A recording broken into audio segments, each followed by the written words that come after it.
മുംബൈ സ്വദേശിനിയായ ഒരു സഞ്ചാരി ദുരനുഭവം പങ്കുവച്ചു. മൂന്നാറിലെ ഡ്രൈവർമാരെ അടുത്തുനിന്ന് വലിയൊരു ദുരനുഭവം ഏർപ്പെട്ടതായി വീഡിയോ സോഷ്യൽ മാധ്യമങ്ങളിൽ പ്രചരിപ്പിച്ചിട്ടുണ്ടായി. ഈ വീഡിയോ എല്ലാം വലിയ രീതിയിൽ വൈറലായിട്ടുണ്ട്. നിലവിൽ അതിനെതിരെ പോലീസ് കേസെടുത്ത് അവരെ അറസ്റ്റ് ചെയ്ത് ജാമ്യത്തിൽ വിട്ടയച്ചിട്ടുണ്ട്. ഇപ്പം നിലവിൽ ആരോപണ വിധേയരായ ഈ ഡ്രൈവർമാർ നമ്മളോടൊപ്പം ചേരുന്നുണ്ട്. എന്താണ് സംഭവിച്ചത്? ഞങ്ങൾ ഇവിടെ അതായത് ഒരു ഊബർ വണ്ടി ഉണ്ടായിരുന്നു. അത് റിട്ടേൺ ടാക്സിന് എടുക്കാണ്ട് വന്നത്. അവർ ഓൺ സൈഡ് വന്നിട്ട് വേണ്ടതാണ്. പക്ഷെ അവർ വന്നപ്പോൾ നമ്മൾ ഡ്രൈവർമാർ പോയി ചോദിച്ചു, ഇവിടെ റിട്ടേൺ എടുക്കണ്ട, കാരണം ഞങ്ങൾ ഒരുപാട് ടാക്സി, ഒരു 1000 ടാക്സി തൊഴിലാളിമാരിലുണ്ട്, ഞങ്ങൾക്ക് ഇത് ജീവിതമാണ്, ഞങ്ങൾ ടൂറിസം കൊണ്ടാണ് ജീവിച്ചുകൊണ്ടിരിക്കുന്നത്, അതുകൊണ്ട് എടുക്കാൻ പാടില്ലെന്ന് പറഞ്ഞു. അപ്പോൾ ആ ഡ്രൈവർ പറഞ്ഞു, ഇല്ല ഞങ്ങൾക്ക് റിട്ടേൺ എടുക്കാനുള്ള വകുപ്പുണ്ടെന്ന് പറഞ്ഞു. ഇല്ല ഞങ്ങൾ അങ്ങനെ ഇല്ലെന്ന് പറഞ്ഞു. അപ്പോൾ ആ ഗസ്റ്റിനടുത്ത് ഞങ്ങൾ കാര്യം ബോധ്യപ്പെടുത്തി കൊടുത്തപ്പോൾ ആ സമയത്തിന് പോലീസുകാർ വന്നായിരുന്നു. എന്താ ഇവിടെ വിഷയം ചോദിച്ചു. അപ്പോൾ ഞങ്ങൾ പറഞ്ഞു, സാറേ ഒരു വിഷയമില്ല, ഇതാണ് ഒരു സംഭവം, ഒരു ഊബർ വണ്ടി വന്നിട്ടുണ്ട്, ആ വണ്ടി വന്ന് റിട്ടേൺ എടുത്തുകൊണ്ട് പോവാണ്, അതുകൊണ്ട് ഞങ്ങളുടെ ജീവിത മാർഗം ഉണ്ടെന്ന് പറഞ്ഞപ്പോൾ പോലീസുകാർ പറഞ്ഞു, നിങ്ങൾ ഒരു കാര്യം 2 കൂട്ടാർ സ്റ്റേഷനിലേക്ക് വരാൻ പറഞ്ഞു. പക്ഷെ ഞങ്ങൾ സ്റ്റേഷനിലേക്ക് വന്നു, പക്ഷെ അവർ വന്നില്ല, അവരങ്ങോട്ട് പോയി. ഇത്രേ അറിയാൻ പറ്റുള്ളൂ. പിന്നെ കണ്ടത് യൂട്യൂബ് ചാനൽ വഴി ഈ മാഡം സംസാരിച്ചതിനെ കണ്ടത്. പക്ഷെ ഞങ്ങൾ മാഡത്തിനെയോ ടൂറിസ്റ്റെയോ ഞങ്ങൾ ഇതുവരെ മൂന്നാർ ജനത, അത് ഞങ്ങൾ ടാക്സി ഡ്രൈവർമാർ ആരെയും ബുദ്ധിമുട്ടിച്ചിട്ടില്ല. എല്ലാവരെയും ഞങ്ങൾ സ്വീകരിക്കുകയാണ്. ഇനി അവർ വന്നാലേ ഞങ്ങളുടെ ജീവിതം മൂന്നാർ നടക്കത്തുള്ളൂ. ഇതിനു വേണ്ടിയിട്ട് ഒരുപാട് ഡ്രൈവർമാരും ശരി, ഇത് വിശ്വസിക്കുന്ന റിസോർട്ട് ഉൾപ്പെടെ ഹോം സ്റ്റേ ഉൾപ്പെടെ തൊഴിലാളികൾ ജീവിക്കുന്നുണ്ട്. അവരെ ഞങ്ങൾ ഒരിക്കലും ഗസ്റ്റുകളെ ഒത്തിരി ചെയ്യത്തില്ല. ഞങ്ങൾ നല്ലതുപോലെയാണ് അവർ സ്വീകരിക്കുന്നത്. ഇപ്പോഴും ആൾവേസ് കം ടു മൂന്നാർ ഞങ്ങൾ എപ്പോഴും സ്വീകരിക്കുകയാണ്. ടാക്സി ഡ്രൈവർമാർ ഒരിക്കലും നമുക്ക് തെറ്റായിട്ട് പോകുന്ന ആൾക്കാരല്ല. ഇത് തെറ്റിദ്ധരിപ്പിച്ചതിന് ഞങ്ങൾ ഭയങ്കര വിഷമമുണ്ട്. ഇതിനുമേൽ ഞങ്ങൾ പോലീസ് സ്റ്റേഷനിൽ കേസെടുത്തിട്ടുണ്ട്. ഇത് ഞങ്ങളുടെ ജീവിതം എന്താണെന്ന് ഞങ്ങൾ പറയാൻ പറ്റത്തില്ല. അതുകൊണ്ട് ഞങ്ങളെ ആരും തെറ്റിദ്ധരിക്കരുത്. മൂന്നാർ ജനത, മൂന്നാർ ടാക്സി ഡ്രൈവർ, മൂന്നാർ ടൂറിസത്തെ ഞങ്ങൾ എപ്പോഴും സ്വീകരിക്കുകയാണ്. ഇത്രയും ഞങ്ങൾ പറയാനുള്ളൂ. നിലവിലെ യൂബറും ഇവിടുത്തെ ടാക്സിക്കാരും തമ്മിൽ വലിയ വിഷയമുണ്ട്. കുറെ നാളായി വിഷയം തുടങ്ങിയിട്ട്. എന്താണ് നിങ്ങൾക്കൊരു പ്രശ്നം എന്ന് പറയാനായിട്ട്? ഇവിടെ ഞങ്ങൾ 4000 രൂപ പറയുന്ന റേറ്റ് അവർ 1300 1400 എടുത്തുകൊണ്ട് പോയിക്കൊണ്ടിരിക്കുകയാണ്. അപ്പോൾ ഇങ്ങനെ എടുക്കാൻ നേരത്ത് ഗസ്റ്റ് ഒന്ന് അന്വേഷിക്കാൻ നേരത്ത് ഞങ്ങളുടെ റേറ്റ് ഉണ്ട്, റേറ്റ് ചാർട്ട് ഉണ്ട്, ഗവൺമെന്റ് ഉദ്ദേശിച്ച റേറ്റ് കിലോമീറ്ററിന് 18 കാര്യങ്ങളൊക്കെ ഉണ്ട്. അപ്പോൾ ഈ റേറ്റിന് ഓടാണ്ട് അവർ 1000 പോകുമ്പോൾ ഞങ്ങളുടെ ഓട്ടോ പോയിക്കൊണ്ടിരിക്കുകയാണ്. ഇവിടുന്ന് മാട്ടുപടിയാകുമ്പോൾ ശരി, ടോപ്പ് വരാണെങ്കിൽ ശരി 300 350 രൂപയ്ക്ക് ഓല ഊബർ എടുത്തുകൊണ്ട് പോകുന്നുണ്ട്. ഞങ്ങൾ ചെയ്യ റേറ്റ് 2000 രൂപയാണ്. അപ്പോൾ ഇത് കുറഞ്ഞ് പോകാൻ നേരത്ത് നമുക്ക് ജീവിതമാർഗ്ഗം വേറെ ഇല്ല. മൂന്നാറിൽ ആപ്പാടുള്ളത് ഒന്നില്ലെങ്കിൽ എസ്റ്റേറ്റിൽ പണിയണം, അല്ലെങ്കിൽ വണ്ടി ടൂറിസ്റ്റ് ഫീൽഡിലായിട്ട് വരണം. അമ്മയ്ക്ക് എസ്റ്റേറ്റ് പണിയാണ്, അമ്മ എന്നെ ഒരു കാലം അവിടെ സ്വീകരിക്കില്ല, എസ്റ്റേറ്റിൽ പണിയണമെന്നാണ് പറഞ്ഞേക്കണേ. അതുകൊണ്ട് ഞാൻ സ്വീകരിച്ചത്, ഞാനിപ്പം ഓട്ടോയിൽ കുറച്ച് കഴിഞ്ഞ് നിൽക്കണ പയ്യന. എനിക്ക് വേറെ നിവൃത്തിയില്ലാത്തതുകൊണ്ടാണ് വണ്ടി ഓടിച്ചുകൊണ്ടിരിക്കുന്നത്. പിന്നെ ഗസ്റ്റിനായിട്ട് ഞങ്ങൾ ബുദ്ധിമുട്ടിക്കുകയോ ഒന്നും ചെയ്തിട്ടില്ല.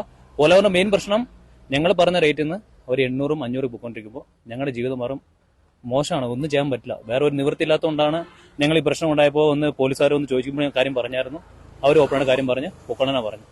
ഇതാണ് സംഭവം. നിലവിൽ യൂബർ ഇവിടെ ഓടാൻ പാടില്ല എന്നുള്ള നിയമമുണ്ട്. കാരണം ഇന്റർസിറ്റി മാത്രം ഓടാവുന്ന നിയമമാണ്. ഞങ്ങളിൽ പേപ്പറും കോപ്പിയും കാര്യങ്ങളൊക്കെ ഉണ്ട്. മെയിനായിട്ട് എയർപോർട്ട്, റെയിൽവേ സ്റ്റേഷൻ്റെ അടുത്ത് മാത്രം ഓടാനുള്ള പേപ്പറാണ് ഉള്ളത്. പക്ഷെ ഇവിടെ വന്ന് അവർ അവിടെ നിന്ന് ഒരു 2000 കൊണ്ട് വരും, ഇവിടെ നിന്ന് തിരിച്ച് 2000 കൊണ്ട് പോകും. മൊത്തം അവർക്ക് മാത്രമേ ലാഭമുള്ളൂ. ഞങ്ങൾ ഇത്രയും ഡ്രൈവർമാരുണ്ട് മൂന്നാർ, ഇത്ര ടാക്സി ഡ്രൈവർമാർ, ജീപ്പ് ഡ്രൈവർമാർ, ഓട്ടോ ഡ്രൈവർമാർ ഇഷ്ടം പോലെ പേരുണ്ട്. അപ്പോൾ ഞങ്ങൾക്ക് വേറെ എന്ത് ചെയ്യാനായിട്ട് ഒരു തീരുമാനമാക്കി തരണമെന്ന് അപേക്ഷിക്കുകയാണ്. പിന്നെ ഈ നിലവിൽ ഇങ്ങനത്തെ ദൃശ്യങ്ങളൊക്കെ ഈ സോഷ്യൽ മാധ്യമങ്ങളിൽ വഴി പോകുമ്പോൾ അത് വിനോദസഞ്ചാര മേഖലയ്ക്ക് വലിയ തിരിച്ചടിയാവും. ചിലപ്പോൾ മൂന്നാറിലെ സഞ്ചാരികൾ വരാത്തൊരു സാഹചര്യമൊക്കെ ഉണ്ടാവും. അപ്പൊ എന്താ അങ്ങനെ കാണുന്നത് പറയുമ്പോൾ ഞങ്ങൾക്ക് ഗസ്റ്റ് ഉണ്ടെങ്കിൽ ഞങ്ങളുടെ ജീവിതമാർഗ്ഗമാണ്. അവർ ഒരു കാലം ഞങ്ങൾ വഴക്കിടാനോ ഒന്നും പറയുന്നില്ല. ഗസ്റ്റിന് അറിയാത്ത അനുഭവങ്ങൾ ഞങ്ങൾക്ക് അറിയാവുന്ന എല്ലാ കാര്യം ഗസ്റ്റിനെ തിരിച്ച് പറഞ്ഞു കൊടുത്ത് അവർ ഹാപ്പി ആക്കിയിട്ടാണ് പറഞ്ഞു വിടുന്നത്. ഇന്ത്യയിൽ ഇഷ്ടംപോലെ റിവ്യൂസും കാര്യങ്ങളൊക്കെ ഉണ്ട്. വന്ന ഗസ്റ്റിനോട് എല്ലാ കാര്യം ഡീറ്റെയിലായിട്ട് പറഞ്ഞ് പറ്റുവാണെങ്കിൽ വീട്ടിൽ നിന്ന് ഒരു കട്ടഞ്ഞൊക്കെ കൊടുത്തിട്ടാണ് വീട്ടിൽ പറഞ്ഞൊക്കെ വിടുന്നത്. അപ്പൊ ഇതിന്റെ ബുദ്ധിമുട്ട് എന്ന് പറഞ്ഞാൽ ഇതാണ് മെയിൻ ആയിട്ടുള്ള ബുദ്ധിമുട്ട്. അവർ വന്ന റേറ്റിന് പകുതി അമൗണ്ട് എടുത്തുകൊണ്ട് പോകുമ്പോൾ ഗസ്റ്റ് ഞങ്ങളെ തെറ്റിയിരിക്കുക. കാരണം നിങ്ങൾ 4000 പറയുന്ന റേറ്റ് എന്തിനാ 2000 നിങ്ങൾ വരുന്നത്? കമ്മീഷൻ ഉണ്ടോ? എല്ലാം ഒരു ഫീൽഡിൽ നിന്ന് നഷ്ടമായി പോയിക്കൊണ്ടിരിക്കുക.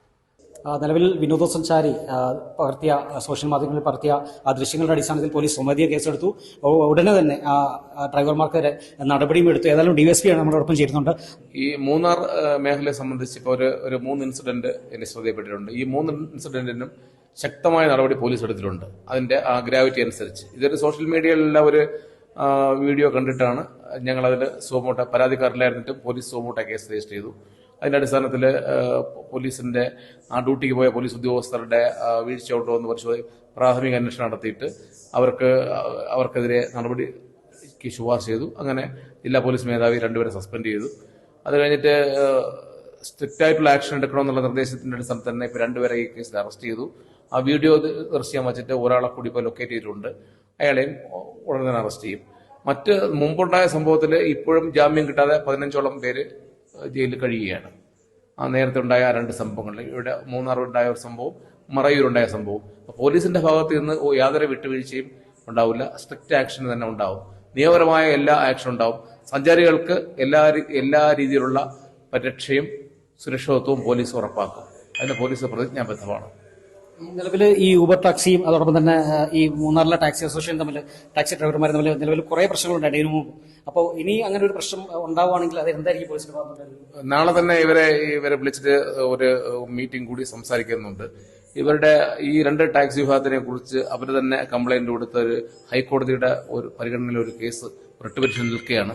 അതിനൊരു ഡിസിഷൻ ഇതുവരെ ആയിട്ടില്ല. 21/3/25 അത് പോസ്റ്റ് ചെയ്തിരുന്നു. പക്ഷെ അത് അൺഫോർച്ചുനേറ്റ്ലി അത് കേസ് വന്നിട്ടില്ല അന്ന് കോടതിയിൽ. അപ്പൊ അതിന് ഇപ്പോഴും ഡിസിഷൻ പെൻഡിംഗ് ആണ്. അതിന്റെ ഡിസിഷൻ കൂടി നോക്കിയതിന് ശേഷം മറ്റു നടപടികളിലേക്ക് വരും.